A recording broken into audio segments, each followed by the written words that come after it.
Hello! Welcome to my channel. Huwag kalilimutan mag-subscribe, mag-likes at mag-share sa aking mga videos. Ang pag-uusapan natin ngayon ay tungkol sa bagong Santo Papa, ayon sa lungsod ng Vatican, si Robert Prevost ang napili bilang bagong Santo Papa. Si Robert Prevost, isang misyonero na ginugol ang kanyang karera sa paglilingkod sa Pero at namumuno sa makapangyarihang tanggapan ng mga obispo ng Vatican, ay nahalal na unang papa ng Amerika sa 2,000 taong kasaysayan ng simbahang Katoliko. Si Prevost, isang 69 na taong gulang na miyembro ng Augustinian Religious Order, ay kinuha ang pangalang Leo XIV. Lumitaw siya sa loggia ng St. Peter's Square na nakasuot ng tradisyonal na pulang kapa ng kapapahan, isang kapa na iniiwasan ni Pope Francis sa kanyang halalan noong 2013. Sinabi ni Pope Leo XIV na, "Sumainyo ang kapayapaan," sa kanyang unang mga salita bilang Papa, na nag-aalok ng mensahe ng kapayapaan at dialogo, nang walang takot.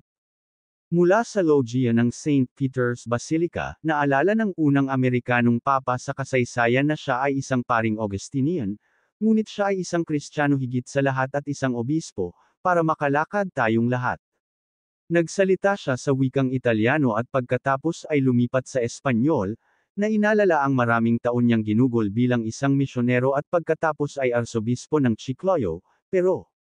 Si Leo XIV ay 2 beses ding nahalal na Prior General, o pinakamataas na pinuno, ng Augustinian Religious Order, ang ika-13 siglong orden na itinatag ni St. Augustine.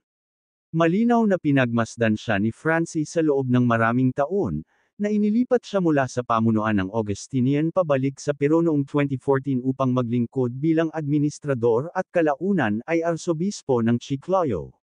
Nanatili siya sa posisyon na iyon, na nakakuha ng pagkamamamayan ng Pero noong 2015, hanggang sa dinala siya ni Francis sa Roma noong 2023 upang maluklok ang pagkapangulo ng Pontifical Commission para sa Latin America. Sa trabahong iyon ay palagi sana siyang nakikipag-ugnayan sa hierarchy ng Katoliko sa bahagi ng mundo na binibilang pa rin ang pinakamaraming Katoliko. Kapansin-pansin, pinangunahan ni Leo XIV ang isa sa mga pinakarevolusyonaryong reformang ginawa ni Francis, nang idagdag niya ang 3 kababaihan sa blok ng pagboto na nagpapasya kung aling mga nominasyon ng obispo ang ipapasa sa Papa. Noong unang bahagi ng 2025, muling ipinakita ni Francis ang kanyang pagpapahalaga sa pamamagitan ng paghirang kay Leo XIV sa pinaka-senior na ranggo ng mga kardinal, na nagmumungkahi na siya ang pipiliin ni Francis sa isang conclave sa hinaharap. Hanggang dito na lang ang video na ito. Thank you for watching.